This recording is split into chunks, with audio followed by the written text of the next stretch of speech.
any unskillful mental state has energy, and that energy is really, really good. So if we can convert the energy, if we can convert the demon into a positive mental state, then that then feeds into our spiritual practice. So I want to talk about a thing called reaction practice, okay? And then we'll have a go at doing some reaction practice. So by reaction, I basically mean a sort of unhelpful, unskillful, negative mental state. So particularly something like irritation, like ill will, like aversion, especially like righteous indignation, right? I mean, we just love a righteous, well, some of us just love righteous indignation because you just feel so good, because you got right on your side, but it's unskillful. But it also could be craving, lusting after something, arrogance, anything you like. So that's what I mean by reaction. So in reaction practice, we take what I call the bodhisattva attitude. So bodhisattva is a practitioner who's practicing for the benefit of all beings. And the attitude is that we see our reactions, in other words, our unhelpful, unskillful mental states, as spiritual opportunities that we try and embrace, that we're even grateful for as an opportunity. And we practice what I sort of call the bodhisattva double standard. So bodhisattvas have double standards.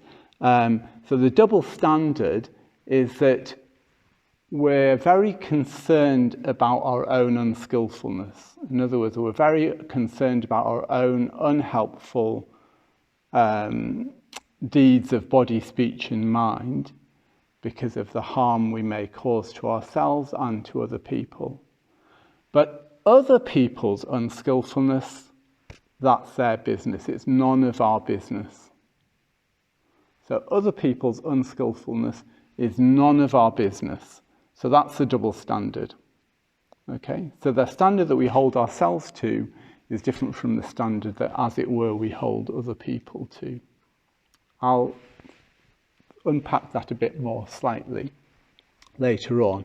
But that is basically the bodhisattva double standard attitude. So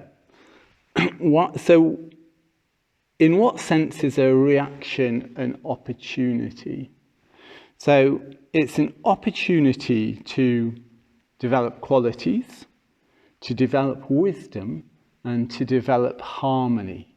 And I'll say a little bit about each of those in turn. So it's an opportunity to develop qualities.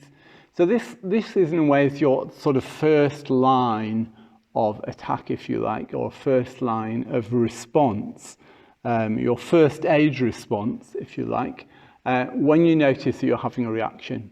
So when you notice you're getting irritated, having ill will, getting angry, feeling righteous, you can see it as an opportunity to develop qualities, and particularly to develop metta, to develop loving kindness, particularly to develop loving kindness towards yourself. So what the recommendation is to do is to, first of all, just feel the pain. So if we're feeling angry, if we're feeling irritated with somebody or something, it's painful. So we can feel into the pain, particularly feeling into the body. Aryanisha this morning was saying distraction is contraction. Well, I can't quite think of a beautiful alliteration like that or a rhyme like that, but it's the same thing. And well, you could say reaction is contraction. So as soon as we react, the body will contract somewhere. So we can feel into that pain, that discomfort, and try and cultivate some kindness towards ourselves.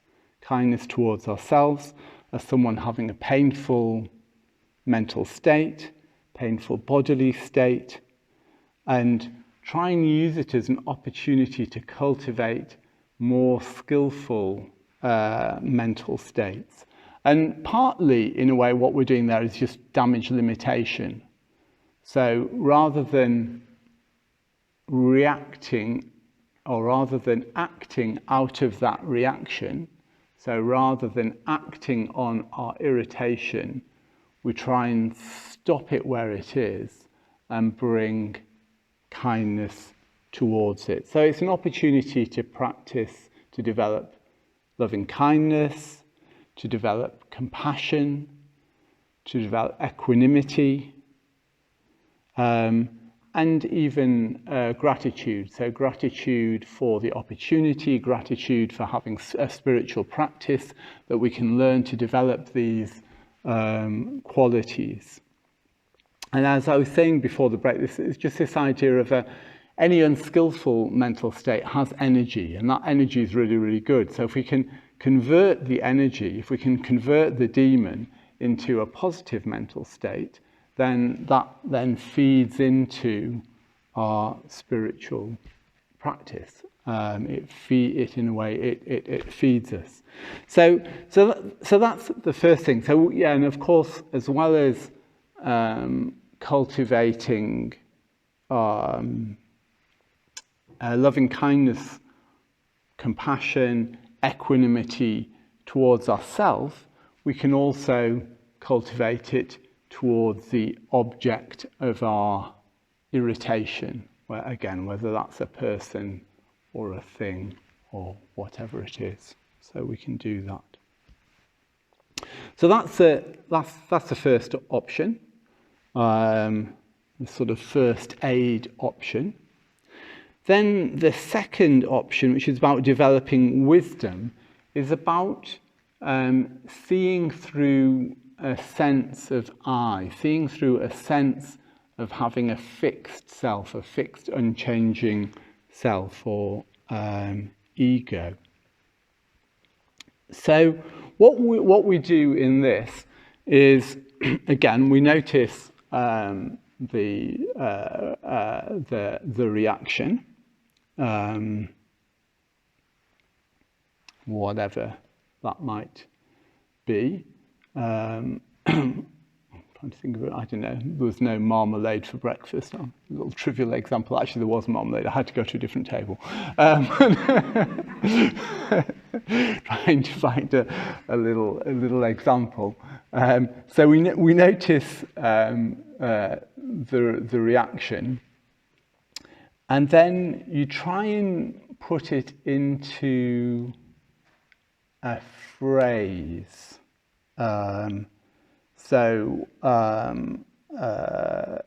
Sort of a kind of like a sort of precise, succinct phrase.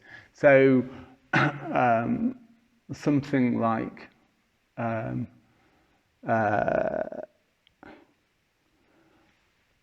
I deserve marmalade for breakfast. I don't know, for example, or you know, I don't know, I'm not a doormat, let's say, if you feel that you're always, you know, people are walking over you all the time.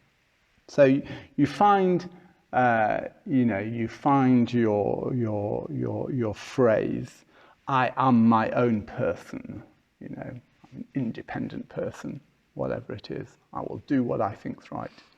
So you try and put the reaction into a little phrase like that. And then you look for the I. Who is this I who deserves marmalade? Can you find him anywhere? Who is this person who's not a doormat, for example? Can you find that person? So basically the idea is you try and find this I, and hopefully you eventually realize that it's just a thought construction. It's just a thought construction that we do habitually. And if we can get to that, it should give a sense of release. A bit like I was saying with the I do not know, I do not have, I do not understand. If there's a bit of relief about it, a sense of liberation, then you're on the right track. If you just find that you're getting tighter and tighter and tighter, where's this I can't find it, that sort of thing, then you're sort of on the wrong track, as it were. And you'd be better doing the other thing of developing qualities. But if it's going in the right way, then there should be this sort of bit of a sense of opening up, of release. And you just sit and enjoy that sense of release. That we don't have to be tied down by fixed ideas of who we are. We're much more open and changing and changeable than we tend to think of ourselves. So that's the second one. And then the third one is about developing harmony. And this is more for, it can be done in meditation, but it also may be done outside. Actually, any of them can be done outside meditation. In fact, they're all good to do outside meditation. So if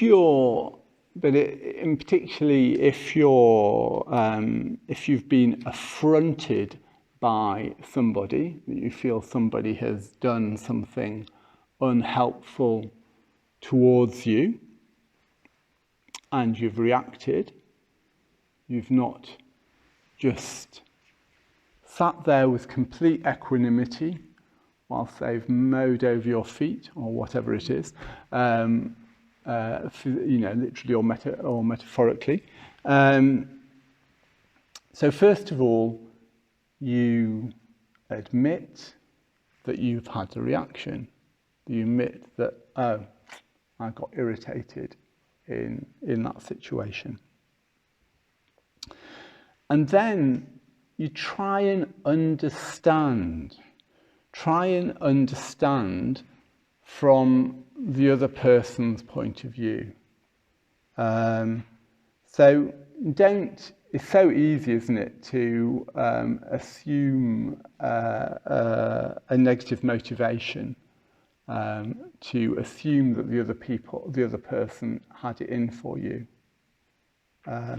I find this I do a little diversion. I do Argentinian tango dancing.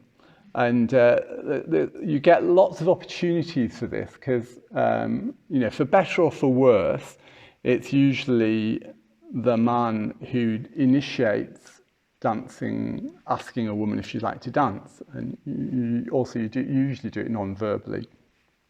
You're sort of gazing across the room trying to go, see if you get a twitch back. But sometimes, sometimes I actually ask people, although that's not seen as being very kosher to do that.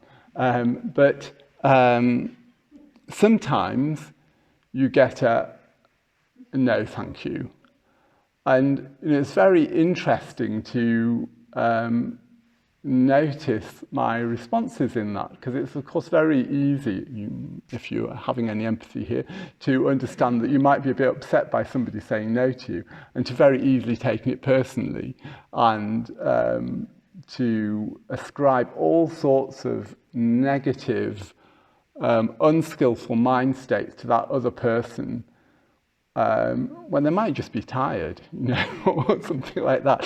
It'd be, they've been tottering around on their stiletto heels for the last, hour, and their feet are killing them. So they, actually want a break, which is fair enough. It's not that they think you're a really terrible dancer and wouldn't want to dance with you, sort of thing. So it's very easy, isn't it, to ascribe negative motivations when something happens that we don't like. So we can just try and be open to other possibilities, really try and seek to understand the other person. And, assume that they probably actually have quite a good intention, and seek sort of perspectives that weren't immediately available to you, so different possibilities. And really try and fully understand where somebody else is coming from, and really understand their perspective, and only then communicate your own hurt in that situation. So just to come back to what I was saying about the bodhisattva attitude. So the bodhisattva attitude, as I say, is you really care about your own unskillfulness. Your other people's unskillfulness is none of your business. Now, of course, I'm not saying don't ever try and, in a way, as I'm just saying now, try and communicate if you have been hurt, try and change things in the world. I'm not saying about, don't try and change things in the world, but it's very easy to quickly come to assumptions. It's also very easy to try and fix other people, again, fixing them to suit us, or, the problem with you is ... sort of thing, even if we don't say it as crudely as that. It's easy to have that mindset, you see this in office chat, don't you? You sort of, your colleagues chat with each other, the boss, the problem with him or her is ... So we do that sort of thing called diagnosing. So again, what we're trying to do here is really try and understand a situation from the other person's perspective, work with our own reaction with kindness, trying to see through the sense of self, and only then maybe entering into some kind of communication, if that feels appropriate, to communicate your own hurt. And if you do all that, it's much more likely to be go somewhere. Otherwise, you just react to each other very, very, very easily. So this is reaction practice. So what I'm going to invite us to do is have a go at this, but in this case, in meditation. So again, we'll have, a bit like before, we'll have a period of just sitting for about 20 minutes, and just try and notice your mind and notice any reactions, any irritations, whether that's with your body, if your body's uncomfortable, or with thoughts, memories, anything else that shows up in your mind. And for this, I suggest that either you approach it with one of the first two. So either you simply just feel the pain of the reaction, feel it in the body, and try and cultivate kindness. Or, if you're feeling quite emotionally positive, a bit more adventurous, then see if you can do the second one, which is to try and notice reaction, put it into a phrase that includes an I, and then try and find this I that is hurt, upset, or that this shouldn't be happening to, or whatever. If you find that you're just sitting in the meditation and there's not a reaction in sight, because of course they have this habit of when you want them, they don't show up, like buses. You could always bring something to mind, maybe over the last day. We'll probably, if you look hard enough, find a little bit of irritation or something like that that's been around. And you could bring that to mind and work with that in the same way. Okay. Is that clear, what I'm asking you to do? Is there any questions about what we're doing? Yeah. Just the sentence, is it a positive sentence? That's the opposite It could be positive or negative, doesn't matter. It's just you're trying to summarize the belief that's there. So that, yeah. Good. Okay, so let's have a go at that. And then we've got groups this afternoon, so you'll have a chance to talk about them in the groups, what's happened. And so as I said, we'll sit for about 20 minutes. Just a moment. Yeah, we'll sit for 20 minutes, and then there'll be about 15 minutes before lunch. So let's just, again, stay in silence until lunch. So again, we can have a bit of quiet time around this and let it all settle and marinate. So you had a question? Yeah, apart from when we try to find the I, just wanted a little bit more clarity on that. What we do when we try and find the I exactly, and just didn't quite understand that. Yeah, sure, good. So